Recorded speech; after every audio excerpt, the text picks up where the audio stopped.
ජීවිතේට ප්‍රශ්න නැත්තම්, ජීවිතේට හැප්පීම් නැත්තම්, ජීවිතේට කඩා වැටීම් නැත්තම් අපි කොහොමද කියන්නේ ඒකට ජීවිතය කියලා? කාන්තාව කියන්නේ අපේ සමාජයේ කොඳු නාරටේ. ආබාධිත ප්‍රජාව ගැන කතා කරද්දී ලංකාවේ තියෙන තනිකරම ප්‍රශ්නාර්ථයක්. ඒ නෑ කියන එක අපේ ඔළුවට වැදිලා තියෙන්නේ අපේ දාලා ඡන්දේ ප්‍රතිඵලයක් නිසා. 69 ලක්ෂද, ටොයියෝද, බයියෝද, ජෙප්පෝද මේකට වර්ධිකාරු. මම වැරදි නැද්ද? ඒ නිසා අපි සාමූහිකව එකතු වෙන්න කාලයක් ඇවිල්ලා තියෙනවා. වර්තමාන ජෙනරේෂන් එකට කියන්නේ තම් ජෙනරේෂන්. ඇඟිල්ල යූස් කරන ජෙනරේෂන් එකක් අපි. මෙවැනි සංවාද අහන්න. මම නිතරම කියන්නේ මෙවැනි YouTube channel බලන්න. ඔබ වගේ ඉන්නේ ඔබ විතරයි. මම වගේ ඉන්නේ මම විතරයි. එකම එක්කෙනා. එතකොට ඔබ යුනික්.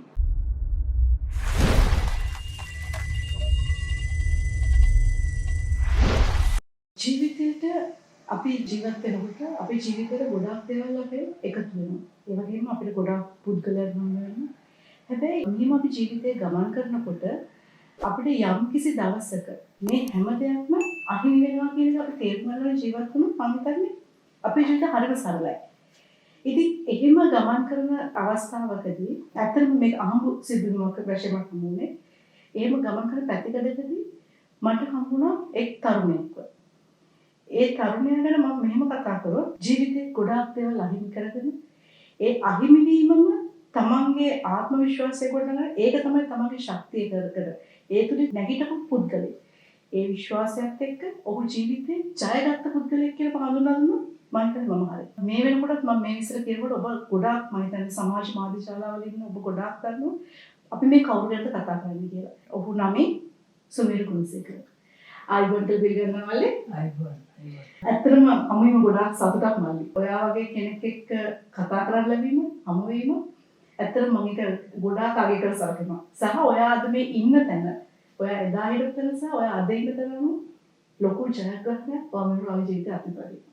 මම හිතුවත් හරියට අනිවාර්යයෙන්ම මල්ලි මම මෙහෙම කිව්වොත් මම දැන් ඔයාලට යම් කිසි හැඳින්වීමක් දුන්නා. ඒක අපි කවුරුත් දන්න දෙයක්. මම ඇත්තටම ඔයාගෙන් අහුවොත් කවුද මේ සුමීර ගුණසේකර කියන්නේ? කෙනෙක් මම කවුද කියලා අහුවාම මම විශ්වාස කරන විදිහට හරි දාර්ශනික පිළිතුරු දෙනවා. මම මහා ආර විදිහට වෙනස් දේවල් හිතන මම වෙනස් දේවල් කරන්න උත්සාහ කරන චරිතයක් කියලා තමයි කෙනෙක් ගැන අර්ථකථනයක් කරන්නේ. නමුත් අර සරලවම මම කිව්වොත් මම සුමීර විශ්වාසයක් තියෙනවා මේ සමාජීය යන විදිහ වෙනස් කරන්න පුළුවන් මේ කියන්නේ. ඉතින් එහෙම කරන ලංකාවේ ජීවත් වෙන තරුණ කොල්ලෙක්. මේ වෙනකොට භද්‍ර යවුවේ පසුබිම් කරනවා. හරි. හැබැයි මේ කාලය තුලදී මම හිතනවා ඔයාගේ පොඩි කාලේ ඉඳන් ඔයා ගත්තාම ඔයා ගොඩාක් ජීවිතේ හැල හැප්පි බාධක කම්කටොළු කඳු කතන්දර මැද්දේ ආපු ගමනක් නේද? රෝස්මල් යනාවක් තුලින් මේ ඇවිල්ලා තියෙන්නේ. ඉතින් අද සමාජයේ ගොඩාක් තරුණ පිරිස් විශේෂයෙන් පොඩි ළමයින් ඉඳන් ගත්තාම ගොඩාක්ම ඒගොල්ලෝ මේ බාධකයක් આવුත් අපි හිතමු විභාගයක් ෆේල් වුණා. එහෙම නැත්නම් තරුණයන්ගේ ආදර සම්බන්ධතාවයක් නැති වුණා. මේකට විශේෂම කඩාවැටීමක් වෙනවා. ඒ තුලින් ඒ ළමයි පුරුදු වෙනවා තමන්ගේ ජීවිතය හැමතැනින් නෑ මගේ ජීවිතයක් නෑ. මම ඇයි මං ජීවත් වෙන්නේ? මොකටද මම මේ ලෝකෙට ඉපදුනේ? ඇයි මම මේ විදිහට හැදෙන්නේ? ඇයි මටම මෙහෙම වෙන්නේ කියලා ප්‍රශ්නයක් ගොඩනගනවා. ඒතර හැබැයි ඔයා ඒ දේවල් මට අවශ්‍යත් ඇවිල්ලා ඇති. අන්න ඔයාලා දෙන විදිහට අවස්ථා ඇති මම. හැබැයි ඒ වුණාට ඔයා ඒ දේවල් තමන්ගේ ශක්තිය කරගෙන තමන්ගේ ජයග්‍රහණ ඔයා ජීවිතේ ජයගත්තා. අද වෙනකොට ඔයා මුළු ලෝකෙට පෙන්නලා දිනවා මම අද වෙනකොට මගේ ජීවිතේ ජයගත්තා කියලා. ඉතින් ඔයාට මොකද දෙන්න තියෙන්නේ මගේ සමාජයට අපේ තරුණ නාගල මල්ලි විශේෂයෙන් තරුණ තරුණයන් මොකක්ද දෙන්න තියෙන්නේ ෆයින්ඩ් මේ සම්බන්ධව? එමය අක්කේ දැන් ප්‍රශ්න කියන දේවල් විවිධාකාරයි. ඔයා ජීවිතේ එන විදියත් මම ජීවිතේ ගමන් කරන විදියත් ඔයා ජීවිතේ අත්දැකපු අත්දැකීම් මම ජීවිතේ අත්දකින අත්දැකීම් සහ ඔයාගේ පෞල් පසුබිම මගේ පෞල් පසුබිම සම්පාත වෙන්නේ නැහැ. තනිකරම සීසෝවක් තරාදියක් හරි වෙනස්. සමපාත වෙන්නේම නැහැ. එතකොට මම දෙන දාර්ශනික පිළිතුරු 100% ඔයාලට ඇප්ලයි වෙන්නේ නැහැ. මේක බලන් ඉන්න සහෝදරයාට ඇප්ලයි වෙන්නේ නැහැ. සහෝදරියට ඇප්ලයි වෙන්නේ නැහැ. මොකද ඔයාගේ ඇඳුම මට මගේ විලි වහ ගන්න සීතල නැති කරගන්න අඳින්න පුළුවන් වුණාට ඔයාගේ ඇඳුම ඇඳගෙන මට වෙඩින් එකකට මලගෙදරකට යන්න බෑ. එක්ක ලොකුයි එක්ක හිරයි. ඒ නිසා මගේ ජීවිතයේ මම ඔබට දෙන උත්තරය ඒ විදිහටම ඔයාලගේ ජීවිතේට වළංගු වෙන්නේ නැහැ. ඔය ඇඳුම හිරයි වගේ මගේ ප්‍රශ්නෙට ඔබ අහන ප්‍රශ්නෙට පිළිතුර සමහර විට අදාළ වෙන්නේ නැහැ. නමුත් අර ඔබ අහපු ප්‍රශ්නේ ජීවිතයේ සමහර දේවල් වලදී ජීවිතයේ සමහර හැහැප්පීම් වලදී වැටීම් වලදී තුවාල වීම වලදී ආත්මයේ කඩා වැටීම් වලදී අපිට හිතෙනවා මෙතනින් එහාට අමාරුයි මට මේක කරන්න බෑ. මට මැරෙන්න හිතෙනවා. මේක මට දරා ගන්න බෑ. මටමයි මේක වෙන්නේ. මේක මගේ කාලකන්නිකම්. මේක මං ගියාත්මේ කරපු දේවල්. පව එහෙමනේ අපි විශ්වාස කරන්නේ. ඔව්. ආගමානුකූලව ගත්තොත් වෙන්න පුළුවන්. සමහර වෙලාවට මගේ ජීවිතේ මේ මගේ අත උප්පත්තියෙන් අයිමුනේ සමහර වෙලාවට බෞද්ධ පැතිකඩයන්ගෙන් එන සහෝදරවරු මට කියන්නේ ගියාත්ම මේ ඔබ කරපු පවක් නිසා තමයි මගේ අත නැත්තේ කියන්නේ. මට උන් එක්ක තර්ක කරන්න යන්න බෑ. මොකද ඕන්නේ විශ්වාස කරන ධර්මය. කතෝලික ආගමේ සහෝදරවරු කියන්නේ දෙවියන් වහන්සේගේ සැලැස්මක් මේ ඔබේ අත නැති වීම. මුස්ලිම් ආගම ගත්තත් එහෙමයි. ඉතින් ඒ අය විශ්වාස කරන දේවල් වෙනස් නිසා මම විශ්වාස කරන විදිය සම්පූර්ණයෙන්ම වෙනස්. ඒක පවක්ද පිනක්ද කියන එක නෙමෙයි මට අදාළ. මම දැන් මේකට අනුගත වෙන්න ඕනි. මට මේකත් එක්ක හුරු වෙන්න වෙනවා. මේකේ සමාජයේ මට ජීවත් වෙන්න වෙනවා මේ අත නැතුව. මම මැරෙන්නද? ඉතින් ඒ වගේ මේක සරල සාමාන්‍ය දෙයක්. සමහරවිට මේක බලන් ඉන්න ඔබට අත් එකම නැති වෙන්න පුළුවන්. ඔබට ඇස් පේන්නේ නැතුව ඔබ කන් දෙකෙන් මේක අහනවා වෙන්න පුළුවන්. ඔබට කකුල් දෙක නැති වෙන්න පුළුවන්. නමුත් ඔබට ජීවිතයක් තියෙනවා. ඔබ හුස්ම ගන්නවා. ඔබ මැරිලා නැහැ. ඒක ගැන සතුටු වෙන්න තියෙන එකම දෙයයි අපිට ජීවිතේ මේ මොනවද වෙන්නේ කියලා තේරෙද්දි මේ මොනවද වෙන්නේ කියලා හිතා ගන්න බැරි වෙද්දි අපිට තියෙන එකම උත්තරේ අනේ මම ජීවත් වෙනවා. ජීවිතේට ප්‍රශ්න නැත්තම්, ජීවිතේට හැප්පීම් නැත්තම්, ජීවිතේට කඩා වැටීම් නැත්තම් අපි කොහොමද කියන්නේ ඒකට ජීවිතය කියලා. ඒ නිසා ඔබ ජීවිතේ කුමන ආකාරයකින් හෝ කඩා වැටලා ඉන්නවනම් කරන්න තියෙන එක දෙයයි මම විශ්වාස කරන්නේ. යන්න කණ්ණාඩියක් ඉස්සරහට. ගිහිල්ලා බලන්න ඔයාගේ මූණ දිහා. ඔයාගේ ඇස් දෙක දිහා බලන්න. ඔයා මාර ලස්සනයි. ඔයා මාර කඩවසම්.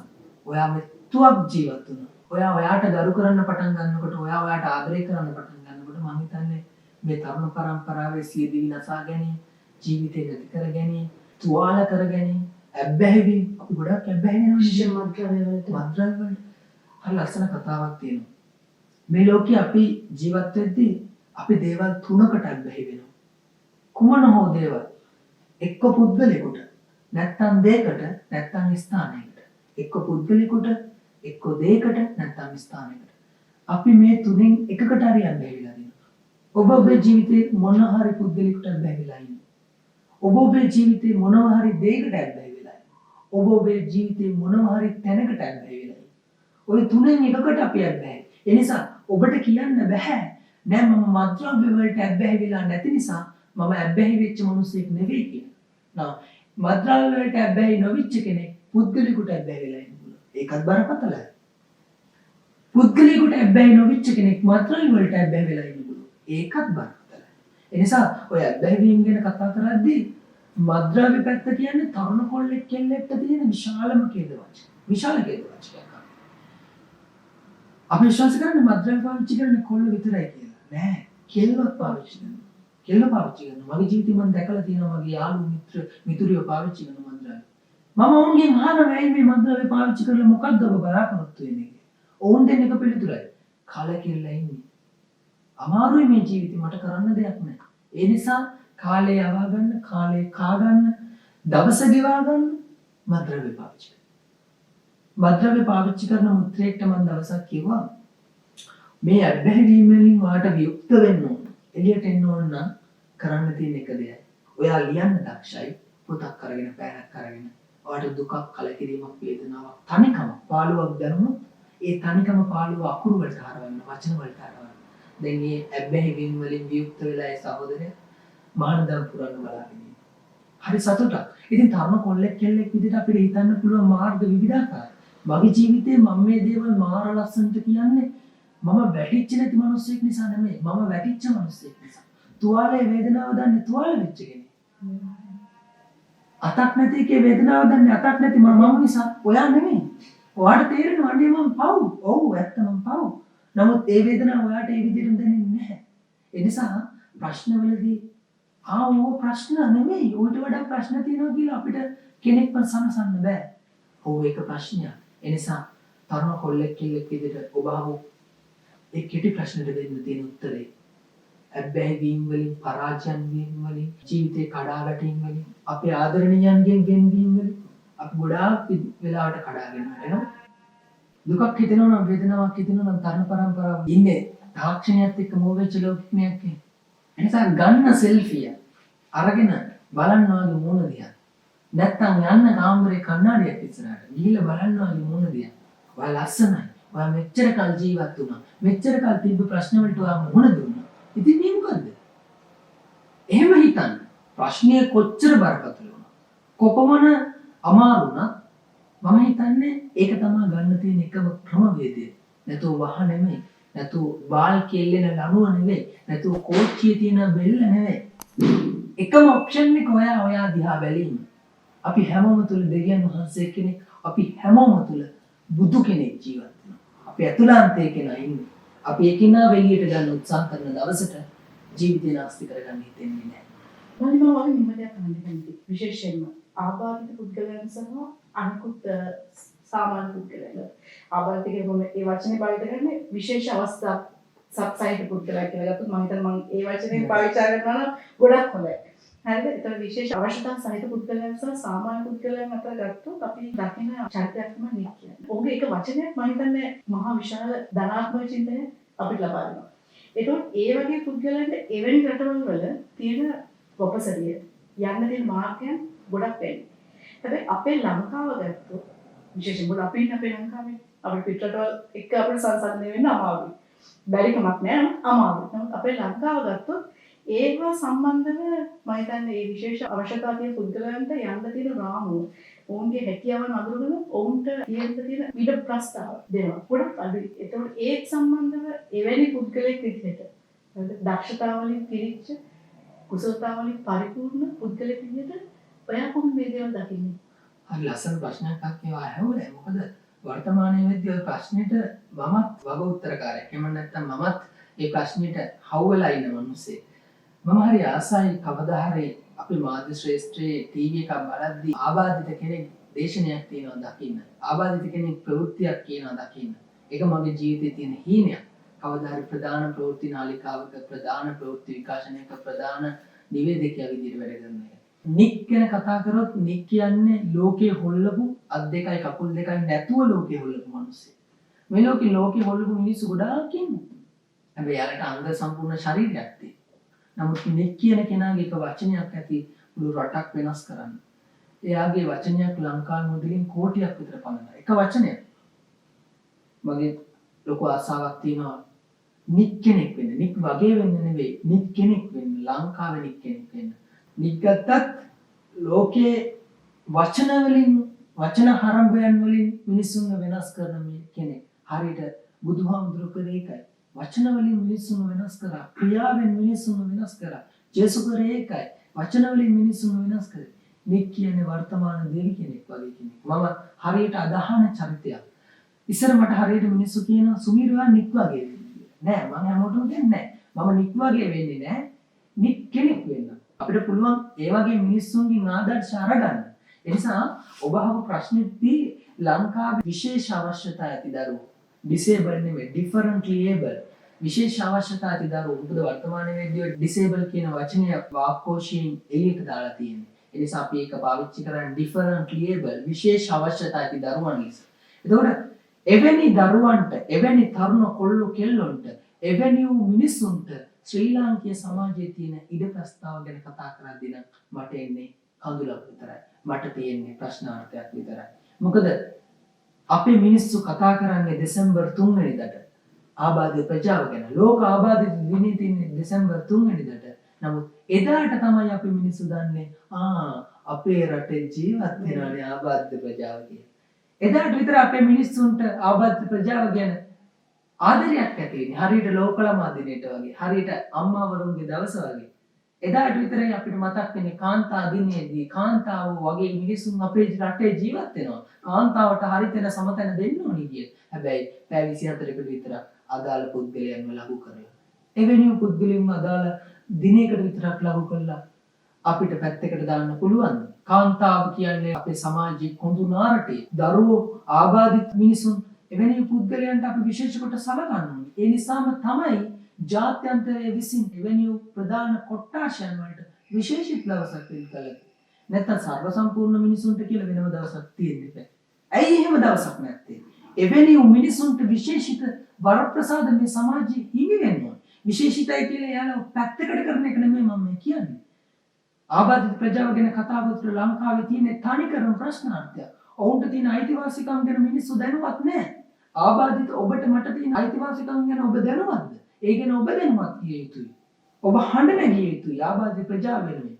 බස් රථයකට යන්න බෑ. පොදු ප්‍රවාහනයක ගමන් කරන්න බෑ. පාරක ආබාධිත කෙනෙක්ට යන්න පහසුකම් නැහැ. අඩුම තරමේ පොදු වැසිකිළියකට යද්දි පහසුකම් නැහැ ආබාධිත ප්‍රජාවට. මම ඇක්චුවලි බාධා කිරීමක් කරන්න මොලේ කතා බහ අතරතුරට මම තාටියක් එකතු කරන්න. අපි හිතමු ඇස් දෙකම පේන්නේ නැති කෙනෙක්. හරිසිය පාර මාරුවෙන් යනවා. නැත්නම් බස් එකකට ගොඩ එනවා. අද සමාජයේ පුරුදුලා තියෙන කිසිම කෙනෙක් අසුනක්වත් පිළිගන්නන්නේ නැහැ.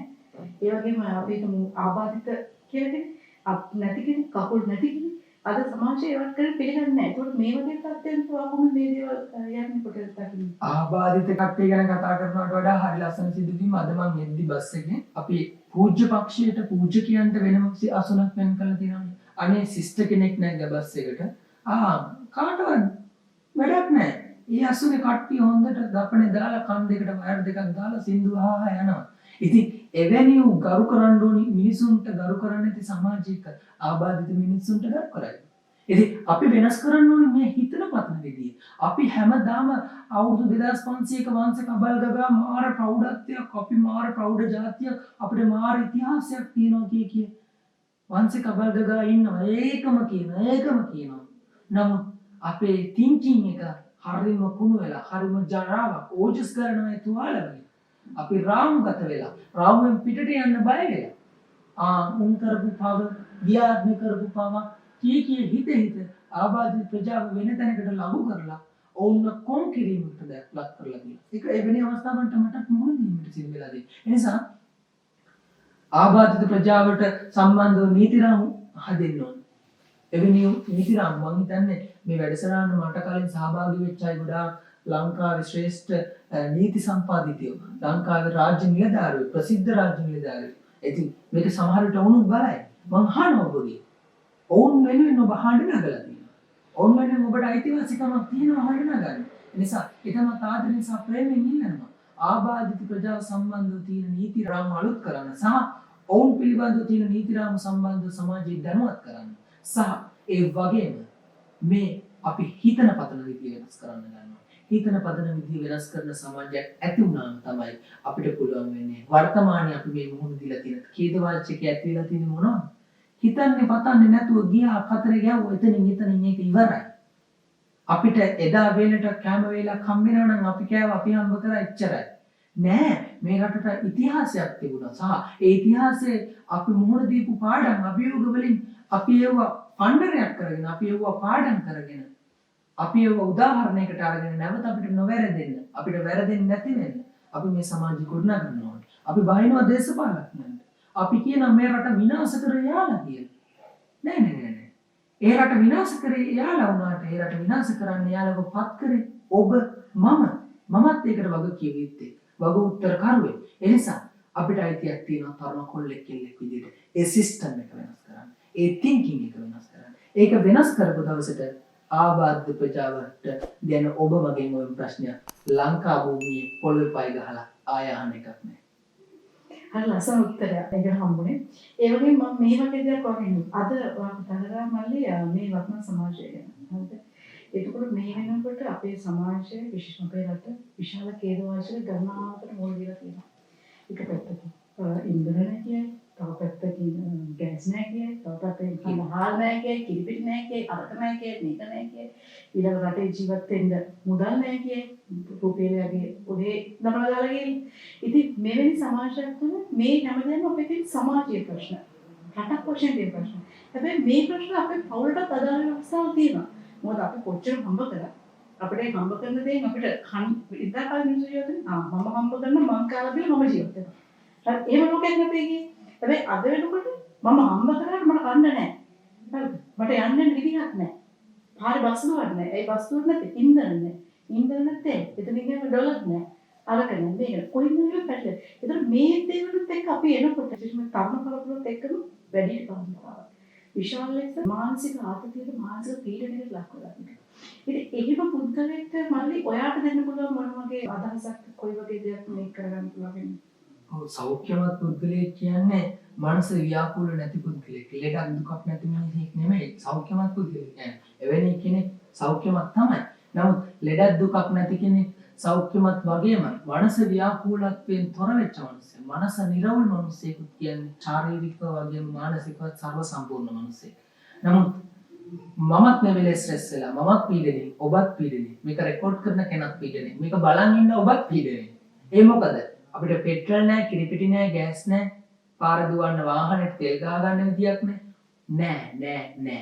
ඒ නැහැ කියන එක අපේ ඔළුවට වැදිලා තියෙන්නේ අපේ දාලා ඡන්දේ ප්‍රතිඵලයක් නිසා. මම මේ ඇවිල්ලා මෙතන දේශපාලනය කරනවා නෙමෙයි.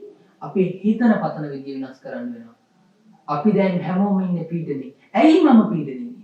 මේක හරියට පැටලිච්ච නූල් බෝලයක්. ගන්න අතට පැටලිච්ච නූල් බෝල. එහෙම නූල් බෝලයක් අතේ නැත්නම් ගන්න හොඳ නූල් බෝලයක් අරගෙන පටලන්න. පටලලා බලන්න මට මේක ලියන්න පුළුවන් පොතනින්ද. මෙතන අවුල තියෙන්නේ මොකක්ද? මෙතන මුදුන් මුල මොකක්ද? මෙතන කොන මොකක්ද? කොන අල්ලන ගමන් මේ ලියන්න පටන් ගන්න මේ පැටලිච්ච නූල්. එතකොට බලන්න මෙතන අවුල මොකක්ද උනේ? මෙවැනි වූ ආර්ථික අවපාතයකට රටපත් උනේ. ඒ පත් වෙන්න දේශපාලඥයෝ විතරද වග උත්තර කරු. ඔවුන් විතරද වැරදි කරු. 69 ලක්ෂද ටොයියෝද බයියෝද ජෙප්පෝද මේකට වැරදි කරු. මම වැරදි නැද්ද? මටත් ඒකේ අත හොද ගන්න බෑ. මමත් ඒකේ වැරදිකාරයෙක්. ඔබත් ඒකේ වැරදිකාරයෙක්. එහෙනම් මේ මානසික පීඩනයේට ඔබට මට තියෙන පීඩනයේට දැන් මේ වෙලාවේ විසඳුම තියෙන්නේ ඔබයි මමයි ළඟ. ඒක කොහොමද කරන්නේ? ඒක කරන්න තියෙන්නේ එකම එක ක්‍රමයයි. ඔබ අර මං කියව පැටලිච්ච නූල් බෝලේ අතට අරගෙන ඒ නූල් බෝලේ ගලවනවා වගේ ඔබ එකින් එක හිතන්න එකින් එක පැටලිච්ච දේවල් निराකරණය කරගන්න ඕනි මනසත් එක්ක. ඔබ මනසත් එක්ක අරගලයක දැන් නියුක්ත වෙලා ඉන්නවනම් ඔබට තියෙන්නේ එකින් එක निराකරණය කරගන්න. මම අරයට ඡන්ද දුන්න නිසානේ මෙයා මෙතනට ආවේ. මම මේක කරපු නිසානේ මේක උනේ. මම බඩගින්නේ ඉන්නේ කලින් වේල කෑපු නැති නිසානේ. හැම දෙයකම මූලයේ තමයි මමයි ප්‍රශ්නෙට හේතුව. ඒ හේතු භූතය හොයන්න පටන් ගත්ත දවසට ඒක निराකරණය කරගන්න පුළුවන්. පන්සලේ හාමුදුරුවන්ටවත් පල්ලියේ ඉන්න පූජකයාටවත් කාටවත් නෙමෙයි. ඔබේ ප්‍රශ්නෙට පිළිතුර තියෙන්නේ ඔබ ළඟම තමයි. ඔබේ ප්‍රශ්නෙට පිළිතුර තියෙන්නේ ඔබ ළඟ. ඒ නිසා මම පිළිගන්නවා. ඔබ ඉන්නේ පීඩනේ. මේක කියන මම ඉන්නේ පීඩනේ. මොකද අපිට තියෙන ප්‍රශ්න පෞද්ගලික ප්‍රශ්න. පුද්ගලික ප්‍රශ්න තියෙනවා. ඒ වගේම අද රට මුහුණ දීලා තියෙන ප්‍රශ්න අපි ප්‍රවෘත්තියක් බලුවත් ප්‍රශ්න. අපි සෝෂල් මීඩියා එකකට ගිහලා ජෝක් එකක් දැක්කත් ඒ ජෝක් එක ඇතුලේ තියෙන ප්‍රශ්නයක්. අපි මිනිස්සු හරිය දක්ෂයි. ඒ කියන්නේ ප්‍රශ්න හරි මාර ප්‍රශ්න වලින් අපි පෙළෙනවා. ඒකත් ජෝක් එකක්. ඒක මිමි එකක්. එතනින් එහාට යාලා හිතන්නේ නෑ මේකට hina වෙලා මේක දමල ගහලා යනවා. අපි එතනින් එහාට හිතන්න දෙයක් තියෙනවා. අපිට රේඩියෝ එකකින් අහන්නේ ප්‍රශ්න. අපි සමාජයට ගියාම අපි කඩේකට ගියාම එතන රණ්ඩු. ප්‍රශ්න වලින් හැමෝම හෙම්බ. දැන් අපිට හති වැටිලා. ඒ නිසා මේකේ මූලය ඔබ ඉස්සරහා ඉන්න කෙනෙක් නෙමෙයි. මේකේ මූලය මේ ඡන්දයෙන් පත් කරපු දේශපාලඥයා නෙමෙයි. මේකේ මූලය ඔබ මම. ඕන්න පත් කරලා යවපු ඔබ මම. හැමෝම වග උත්තර කරුවන් නිසා මේ හැම ප්‍රශ්නයකටම උත්තර තියෙන්නේ අපි ළඟ. නැවත ඒ විදියල් වලට මුහුණ නොදෙන්න සමාජයක් විදියට ඔබට මට දැන් අවස්ථාවක් උදා වෙලා තියෙනවා. හරි තීරණයක් ගන්න. කොහොමද හරි තීරණය ගන්න? මම ගන්න තීරණය ඔබට හරියන්නේ නැහැ. ඔබ ගන්න තීරණය මට හරියන්නේත් නැහැ. ඒ නිසා අපි සාමූහිකව එකතු වෙන්න කාලයක් ඇවිල්ලා තියෙනවා. අපි එකතු වෙලා මේ රට වෙනස් කරන්න ඕනේ. ඒකට එකතු වෙන්න නම් අපි හිතන විදිය වෙනස් කරන්න ඕනේ. හිතන විදිය වෙනස් කළොත් ඔබ මම මුහුණ දීලා ඉන්න මේ මානසික ආතතිය මේ කලහකාරී සිතුවිලි මේ අර්බුදකාරී මතවාදයන් චුට්ට निराකරණය වෙලා අපි බලාපොරොත්තු වෙන ලස්සන සමාජයක් අපි බලාපොරොත්තු වෙන ලස්සන හෙටක් වැඩ කරන හෙටක් උද්‍යෝගයෙන් දවස පටන් ගන්න හෙටක් සාමකාමීව නිින්දට යන හෙටක් ඔබටත් මටත් මේ රටේ මේ භූමියේ ජීවත් වෙන තරුණ කොල්ලෝ කෙල්ලොන්ට මේ භූමියේ ජීවත් වෙන හැම මනුස්ස ප්‍රාණියකටත් මේ භූමියේ ජීවත් වෙන සතා සිව්පාවටත් හරි ලස්සන නින්දේ. ඒකට කරන්න තියෙන්නේ ඔබ හිතන විදිය දැන් වෙනස් කරන්න. ඒ කොහොමද හිතන්නේ?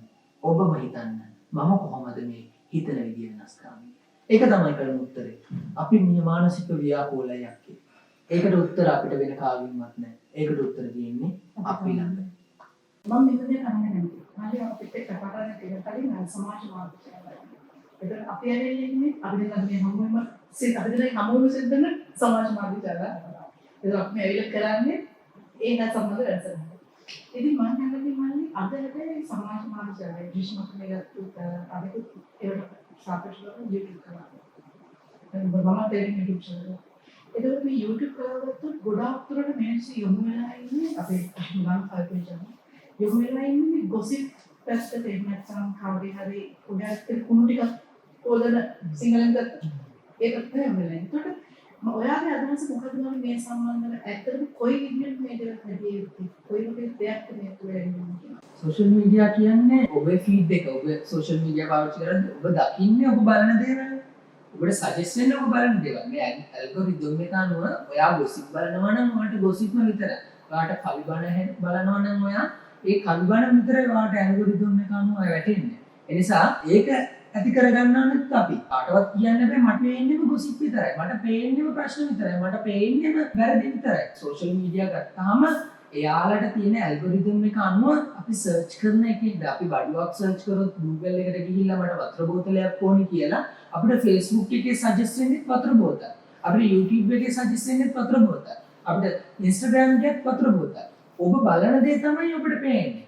ඔබ කවුරු හරි හිතනවා නම් මේ රටේ ප්‍රශ්න විතරයි තියෙන්නේ කියලා නෑ මේ රටේ ප්‍රශ්න විතරක් නෙමෙයි මේ රටේ ලස්සන දේවල් වෙනවා ලස්සන දේවල් බිහි වෙනවා ලස්සන මිනිස්සු ජීවත් වෙනවා ලස්සන දේවල් ගොඩනගෙනවා මේ රටේ දියුණු වෙනවා මේ ලස්සන දේවල් මේ රටේ වෙනවා නමුත් ඔබට මට නිතරම පේන්නේ ගොසිප් විතරයි නේ ඔබට මට නිතරම පේන්නේ තව කාගේ හරි කේලමක් නම් තව කාගේ හරි ඩිවෝස් වීමක් නම් තව කාගේ හරි ලීක් වෙච්ච වීඩියෝ එකක් නම් එහෙම නැත්නම් ජෝක්ම විතරයි නම් ඒක තියෙන්නේ ඔබේ අවුලක් නැත්නම් මේ සෝෂල් මීඩියා වල අවුලක් නෙවෙයි ඉස්සර මම හරියට ගේම් බලනවා බොක්සින් ඒක බලනවා මට එතකොට බොක්සින් YouTube එකේ බලද්දි මට Facebook එකේ පේන්නේ බොක්සින්ම විතරයි මට ඊට පස්සේ Google ගියත් බොක්සින් විතරයි Instagram ගියත් බොක්සින් විතරයි ඉතින් ඒ වගේ එතකොට යාලා ඇල්ගොරිතම් එක අනුව එයාගේ තෘප්තිමත් බව මොකද සෝෂල් මීඩියා කියන්නේ අපි කාලය වැය කරන තැනක් අපි දැනුම ගන්නවා වගේම වැඩි හරියක් කරන්නේ සෝෂල් මීඩියා වලදී අපි ටයිම් වේස්ට් කරන එක එතකොට එයාලා තව වැඩි හරියක් අපිව තියාගන්න අපේ මනස අපි ඒකත් එක්ක ඒකාග්‍ර කරගන්න අපිව රඳව ගන්න එයාලා කරන්නේ අපි කැමති එකම වෙන්නේ වීඩියෝ එක ඉවර වුණාම ඊළඟ වීඩියෝ එක එයාලා ක්ලික් කරලා උඩට ගෙනල්ලා දෙනවා. කියන්නේ අපිව නිතරම එයාලා රඳව ගන්න උත්සාහ කරනවා. එතකොට වර්තමානයේ වෙද්දී ඩිවයිසස් වලට ඇබ්බැහි වෙච්ච යුගයක්. වර්තමාන ජෙනරේෂන් එකට කියන්නේ thumb generation. ඇඟිල්ල යූස් කරන ජෙනරේෂන් එකක් අපි. පෑන නෙමෙයි, ඔළුව නෙමෙයි, ශරීරය නෙමෙයි. අපි යූස් කරන්නේ ඇඟිල්ල. උඩට දානවා පහළට යනවා ක්ලික් කරනවා ටයිප් කරනවා ඇඟිල්ල thumb generation. ඉතින් එවැනි thumb generation එකක ඉඳගෙන අපි අරක ලියනවා මේක ලියනවා අපි මෙහෙම කරමු කියනවා අරහෙම කරමු කියනවා ලියලා විතරක් මදිද? ලියලා විතරක් මදි. මගේ මිත්‍රවරුන්ට මම කියන්නේ ඔබ ඒක ක්‍රියාවෙන් කරන්න පටන් ගන්න. ඔබ හිතන්න ගන්න ඕනේ. thinking එක වෙනස් කරන්න ඕනේ. අපි බහින්න ඕනේ සමාජයට බැහැලා තමයි මේ දේවල් වෙනස් කරන්නේ. ඒ නිසා ඔබ අහපු ප්‍රශ්නෙට මට දෙන්න තියෙන්නේ ඔබ ගොසිප් බලනවා නම් ඔබට පේන්නේ ගොසිප් විතරයි. ඔබ ජෝක් බලනවා නම් ඔබට පේන්නේ ජෝක් විතරයි. ඔබ බණ අහනවා නම් ඔබට පේන්නේ බණ විතරයි. ඒ නිසා ඒක it's up to you. ඒක තීරණය වෙන්නේ social media හොඳද නරකද කියලා ඔබ බලන විදිහ. ඔබ අසබි දසුන් බලනවා නම් ඔබට පේන්නේ අසබි දසුන් විතරයි. ඔබ දේශපාලනය බලනවා නම් ඔබට පේන්නේ දේශපාලනයම විතරයි. එකම දේවල් දිගටම අපි බලද්දී මොකද වෙන්නේ? අපිට අපිරිය වෙනවා. අපේ ජීවිතේ කලකිරෙනවා. අපිට අමාරුයි. තරහා ගන්න බෑ. ඒ නිසා මම කියන්නේ එකම දේ ඒ විදියටම බලන්න එපා. වෙනස් වෙන්න, වෙනස් විදිහට හිතන්න ගන්න, වෙනස් දේවල් බලන්න. ලස්සන දේවල් මේ සෝෂල් මීඩියා අවකාශයේ තියෙනවා. මෙවැනි සංවාද අහන්න. මම නිතරම කියන්නේ මෙවැනි YouTube channel බලන්න. ඒ නිසා ඔබට යමක් ගන්න පුළුවන් දේවල් මේ සෝෂල් මීඩියා අවකාශයේ තියෙනවා. නමුත් ඔබ බලන්නේ ඔබට අනවශ්‍ය දේවල්ම විතරයි. ඔබ බලන්නේ බ්ලූ ෆිල්ම්ස්ම විතරයි. එවැනි බ්ලූ ෆිල්ම්ස්ම බලලා ඔබ ඒවටම බැහැ වෙලා ඊට පස්සේ කියනවා නේ මට ජීවිතේ කලකිරෙලා. එතකොට කාගේද වැරද්ද? මේ රටේ ලෝකෙ ජීවත් වෙන මිනිස්සුන්ගේද වැරද්ද? නෑ. ඒක ඔබේ වැරද්ද.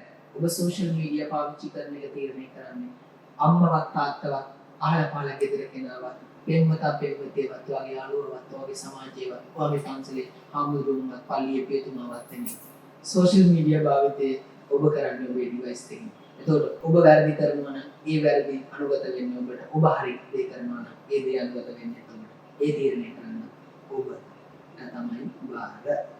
අවසාන වශයෙන් මම මේක කියන්නේ අහිමිවීම කියන්නේ අපේ ජීවිතේ පොඩ්ඩක් අපි ධර්මපදේ අපි අවබෝධ කරගෙන තියෙනවා නම් විශේෂයෙන්ම බුදුදහමේ තියෙන සෑම දෙයක්ම නැති වෙන සුළුයි. ජේසුස් වහන්සේ ඒක කියන්නේ do will impart නිසා do will හැලේවා.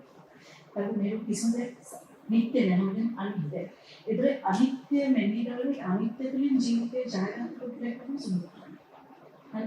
එතකොට මාළිගේ ජීවිතය මෙතෙක් මේ ගමන් මඟ තුලින් ඔයා මොනවද કોઈ බාධක කම්පැරිසන් ඔයා ජීවිතේ ජයල ඔයාගේ ජීවිතේක ඔයාගේ බ්‍රෑන්ඩ් කරලා ඔයාගේ යුනික් එකක් හදාගත්තා ඔයාගේ අයිකන් එකක් හදාගත්තා ඒකේ අයිකන් එක තුලින් ඔයාට දෙන්න පුළුවන් යම් කිසි පණිවිඩයක් අපේ තරුණ පරම්පරාව විශේෂයෙන් මොකද සමාජයේ ගොඩක් තරුණ පරම්පරාව තමයි මේ ස්ට්‍රෙස් වලට එතකොට සුයිසයිඩ් වලට මොනවා මේකේ ඇබ්බැහි මත්ද්‍රව්‍ය වලට නැත්තම් මෙකනික සේවනයකට කියනවා මේ හැම ඇබ්බැහිවලින් ගොඩක්ම තරුණ පරම්පරාව ඒගොල්ලෝ ඉතින් පණිවිඩයක් තියෙනවා මාළිගේ ජීවිතය ඇස්පෙක්ට් ඔබ මම වෙනස්නේ. ඔබ අහපු ප්‍රශ්නේදී මම මගේ ජීවිතේ ජයගත්ත විදිහ තව කෙනෙක්ට බලන් දුවේදී නෑ. නමුත් මොනවාරි උදාහරණයක් ගන්න පුළුවන් නක් කිය. එතකොට මේ අර කතාවක් තියෙන එක වගේ 7 දෙනෙක් ඉන්නවා කියලා. එක අමූලික පට්ටපාල් බොරුවක් කියලා දැන් මම හිතනවා. මොකද මම අවුරුදු 23ක් ජීවත් වෙලා මේවා අවුරුදු 23 මම යන්න ඕනේ බොහෝ තැන්වල කරක් ගහලත් මට මම වගේ කෙනෙක් නම් තාම හම්බෙලා නෑ. මම වගේ මූණ තියෙන එකක් නැති මම වගේ හැන්සම් මම වගේ කතා කරන්න පුළුවන් කිය මම දැකලා නෑ. ඉතින් ඒ නිසා ඔබ වගේ ඉන්න මුලිත. මම වගේ ඉන්න මම විතරයි. එකම කෙනා. එතකොට ඔබ යුනික්. ඔබ විශේෂිතයි. ඔබ විතරයි ඔබ වගේ කෙනා. එතකොට ඔබට තියෙන ප්‍රශ්න තියෙන්නේ තව කෙනෙක්ට ඒ වගේම ප්‍රශ්නයක් ඒ විදිහටම ලැබෙන්නේ නැහැ. වට තියෙන ප්‍රශ්න ඒ විදිහටම ඔබට ඇප්ලයි වෙන්නේ නැහැ. ඒ නිසා ඔබේ ප්‍රශ්නෙට විසඳුම තියෙන්නේ ඔබ ළඟ. ඔබේ වැටීමට නැගිටීම තියෙන්නේ ඔබ ළඟ. ඔබේ වේදනාවට ප්‍රතිකර්මය තියෙන්නේ ඔබ ළඟ. ඔබේ කඩා වැටීමට හේතුව තියෙන්නේ ඔබ ළඟ. ඒ හැම දෙයකම හේතුභූත කාරණේ ඔබ. ඒ නිසා මම කියන්නේ මම මගේ ජීවිතේ වැටිලා තියෙනවා. මම මගේ ජීවිතේ සියදිවි නසාලා තියෙනවා. මම මගේ ජීවිතේ ඇබ්බැහි වෙලා තියෙනවා. මම මගේ ජීවිතේ විභාග ෆේල් වෙලා තියෙනවා. මම මගේ ජීවිතේ මිනිස්සු මාව දාලා ගිහින් තියෙනවා. මම ආදරෙන් අන්ත අසරණ වෙලා තියෙනවා. ඒ හැම දෙයක්ම මට වෙලා තියෙනවා. මට අනුව මගේ විදියට. එතකොට මේ හැම දෙයක්ම ඔබට වෙලා තියෙනවා. ඔබට අනුව ඔබේ විදියට. ඒ නිසා මම කියන්නේ සම්පූර්ණ වෙනස් ජීවිතයක් ඔබ. සම්පූර්ණ වෙනස් ජීවියෙක් ඔබ. ඒ නිසා ඒ ගැන ආඩම්බර වෙන්න. ඒ ගැන නිතර මෙනෙහි කරන්න ගත්තාම ඔබටත් පුළුවන්. මම හිතන්නේ නෑ මම මාර පොසිටිව් මිනිහෙක්. මම මාර ධනාත්මක විදිහට හිතනවා ජීවිතය ගැන හැම දෙයක්ම නැති වෙලා මගේ අම්මා තාත්තා මාව දාලා ගියා. මගේ අත නැති වෙලා මම ළමා නිවාස ගන්න ජීවත් වෙලා හිටියා. මම මාරයි කියලා මම කියන්නේ නෑ. ඔබට මට වඩා අන්තසරණ කතාවක් තියෙනවා. මම ඒක පිළිගන්නවා. ඔබට මට වඩා අන්තසරණ ආබාධිතමක් තියෙනවා. මම ඒක පිළිගන්නවා. නමුත් ඔබට මට වගේම මට වඩා ලස්සන නැගිටීමක් තියෙනවා. ඒ නිසා ඒක පිළිගන්න. තමන්ව පිළිගන්න ති සමාජයක් තමයි. අපි හරි බයයි අපිව පිළිගන්න. දැන් මම ඔයාගෙන් අහනවා ප්‍රසිද්ධ කෙනෙක්ගේ නමක් කියලා. එයා චරිතේ කොහොමද? එයා ලස්සනට ඔබෝ යාළුවයි අනේ යා හරි ෂෝ. අපි ලස්සනට තව කෙනෙක්ට චරිත සහතික දෙනවා. ඊට පස්සේ මම අහනවා ඔයා කියන්නේ. අන්න එතකොට අපි හිර වෙනවා. අපි තව කෙනෙක්ට චරිත සහතික දෙනවා. අර එයා මෙහෙමයි, මෙයා මෙහෙමයි, එයා මෙහෙම කරා, එයා මෙහෙම කරා. නමුත් අපි කවුද කියලා අහුවම අපි හිර වෙනවා. මම කියන්නේ ඔබ හිර වෙන්න හොඳ නෑ. ඔබ කියන කෙනාව කියන්නේ. මම හැමදාම විශ්වාස කරන්නේ අපිට සමාජීය පාපුච්චාරණයක් තියෙනවා. අපි කරපු වැරදි ගැන අපිට පසුතැවීමක් තියෙනවා. අපි එතකොට නිදහසෙන් හිතන්න පුළුවන්. මිනිස්සුන්ට ආදරය දෙන්න පුළුවන්. මෙවැනි ධනාත්මක විදිහට හිතන්න පුළුවන්. ඒ නිසා වැටේ රිදේ කඩාගෙන වැටේ අන්ත අසරණ තත්ත්වයට පත් වෙලා පාරට වැටේ. මේ තියෙන තත්ත්වෙත් එක්ක. නමුත් ඔබට මට නැගිටින්න පුළුවන්. ඒක නැගිටින්න පුළුවන් කියන දේ ඔබ මම හිතන්න ගන්න ඕනේ මෙතන. මෙතනට හිතට අපි හැම වෙලේම හදවතට හිත දීලා හදවතට ඉඩ දීලා ප්‍රශ්න වලට උත්තර හොයන්න වෙන අවස්ථා තියෙනවා. නමුත් 100% මේ ජීවිතේ හැම ප්‍රශ්නයකටම මෙතනින් උත්තර දීලා මදි. අපි උත්තර දෙන්න ඕනේ මෙතන. අපි හදවතින් උත්තර දෙනවා වගේම සංවේදී වෙලා මනසින් උත්තර දෙන්න ඕනේ. මනසින් ප්‍රශ්න වලට උත්තර හොයන්න. හදවතට උත්තර හොයන්න ඉඩ දීලා බලාගෙන ඉඳලා කඩාගෙන වැටෙන්නේ නැති වෙන්න කරන්න තියෙන්නේ. මෙතනින් හිතන්න, මෙතනින් උත්තර හොයන්න, ජීවත් වෙන්න. අපි ජීවත් වෙන්නේ කොහොමද ජීවිතේ? කොහේ ජීවත් වෙන්නේ? ඔහේ ඉන්නවා. ඉන්නම් කාලේ ඉන්නවා. වැඩක් නැහැ. ඔක්කොම ඉවරයි. ආණ්ඩුව මෙහෙමයි, අරයා මෙහෙමයි, විපක්ෂ මෙහෙමයි, තොයියෝ මෙහෙමයි, බයියෝ මෙහෙමයි, ජෙප්පෝ මෙහෙමයි. එතකොට ඔයා කොහොමද? මම හොඳයි. හැබැයි මට තරම් කලකිරිච්ච මිනිස්සු ඉන්නේ. ඒ නිසා වැඩි විස්තරුන් ඉන්නේ කතාව අවසානයේ මම ඔබට කියන්නේ. මේක බලන්න තරම කොල්ලෝ කෙල්ලන්ට කියන්නේ. වැඩිහිටි පරම්පරාවට කියන්නේ. සමවයස් මගේ මිතුරන්ට කියන්නේ. අපි හිතන පතන විදිය වෙනස් කරලා අපිට මේ රට, මේ ලෝකය, ඔබේ සමාජය, ඔබ ජීවත් වෙන පරිසරය වෙනස් කරන්න ඕනේ. ඒ නිසා හිතන පතන විදිය වෙනස් වෙන, හිතන පතන විදිය වෙනස් කරන කොල්ලෙක් ඉන්න කියන දේ මම ඉතාමත් ප්‍රේමයෙන් ඔබට ආරාධනා කරනවා සහ ස්තුතිවන්ත වෙනවා මට මේ වැඩසටහනට ආරාධනා කරමි. තරුණ කොල්ලෙක් විදිහට තරුණ පරම්පරාවට කතා කිරීමට අවස්ථාව උදා කිරීම සම්බන්ධව. ඇත්තටම අපේ ජීවිතවලට ඒ කිව්වා වගේ අපි අපේ ජීවිත වෙනස් කරගත්තොත් අපේ ආකල්ප වෙනස් කරගත්තොත් මම හිතන්නේ අපි ජීවත් වෙනව කරගන්නත් හදවතින්ට වඩා අපි බුද්ධිය පිළිදීලා ප්‍රශ්න වලට මුහුණ දුන්නොත් මම හිතන්නේ අපේ ජීවිතේ ඇත්තටම අපිට වෙනත් අතර හැරෙන ලක්ෂයක් එනවා. ඇත්තට ඔයත් එක්ක මේ ගත කරන කාලය තුළ මල්ලි ඒ හැරෙන ලක්ෂයට අපි නොදැනව අපේ පුද්ගලික ජීවිතයත් අපි එකට දෙන්නවා. මම හිතන්නේ මේ වැඩසටහන වල අනිත් අයට ඒ පුද්ගලික මම ඒ අවස්ථාව උදා කරගන්නවා. මම හිතන්නේ ඔබට අවස්ථාවක් තියෙනවා. ඔබගේ ජීවිතේ ඔබ ඊට පස්සේ සමාජයෙන් ඒ හීන යථාර්ථවාදී හීනයක් කරගෙන ජීවත් වෙන්න පුළුවන්. ඒ හීනත් එක්ක අපි අපේ බුද්ධිය විදදීලා ජීවිතේ ජය ගන්න පුළුවන් නම් අභියෝගෝස්සේ කඩා වැටෙන්නේ නැතුව යන්න පුළුවන්. මම හිතන්නේ අන්න ඒතර තමයි අපේ සැබෑ නිවන ජීවත් වෙනවා කියන්නේ. අද ප්‍රශ්නයක් අම්මගේ කඩා වැටෙනවා නම් දුක් වෙනවා නම් කලකිරෙනවා නම් මම හිතන්නේ ඒක අපිට ගැලපෙන්නේ නැහැ. සමාජයේ පොදුයව අපි අපිම දෙන්නවා. අපි අපිට ආදරය කරමු මුළු ලෝකෙම අපිට ආදරය කරයි. එහෙම හොයාගෙන වර්ණනාවේ තමයි මට සොමින් මගේ හම්බුනේ. මම ඇත්තටම දෙලිවින් මේ සූදානම්වලදී ඔයාට අපිත් එක්ක මේ වගේ සම්බන්ධ වුණාට ඉතින් මම ආරාධනා කරනවා මේ වැඩසටහන වලින් ඔබ ඔබගේ ජීවිතයේ යම්කිසි අරමුණු ලක්ෂයකට යන්න පුළුවන් වුණා නම් ඒක තමයි අපේ බලාපොරොත්තුව. අපි මේ වැඩසටහන කිරීමේ එකම පරමාර්ථය වෙලා තිබ්බේ අන්න ඒකයි.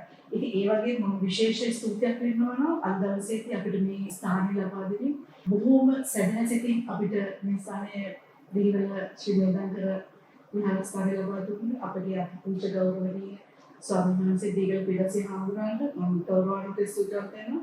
මොකද උන්වහන්සේගේ මම එක වචනය ඇහුවේ හාමුදුරනේ මට මේ තැන කරන්න පුළුවන්ද කියලා මගේ මේ වැඩසටහනක් තියෙනවා. කිසිම දෙයක් කිව්වෙන්නේ නැහැ. කරන්න තියාගෙන ඕන දෙයකට මම ඕන දෙයක් වල අරගෙන දෙන්නම්. බොහොම කෙටි කාලයකින් මම උන්වහන්සේ අඳුරගෙන බහැදලා තියෙනවා. ඉතින් උන්වහන්සේගෙන් ඒ රැම මඟ පෙන්නීම ඔයත් එක්ක මේ ගත කරපු කාලය තුළ මම හිතන්නේ ගොඩාක් ජීවිත වෙනස් කරගන්න පුළුවන්. ඉතින් මම ඇත්තට දෙහිම ස්තෝත්‍ර කරනවා උන්වහන්සේට අපේ දිනසාර ලබා දුන්න සම්මාන. සම ආරාධනා කරන ඔය හැම කෙනෙක්ම රැඳී කියලා ෆයිනෑන්ස් වල විදුලි නාලිකාවක් එක්ක නැවත මෙවැනි වැඩසටහනකින් අපි ඔබ හමුවට එනවා. ඒත් ඔබට සුබ දවසක්. බොහොම ස්තුතියි.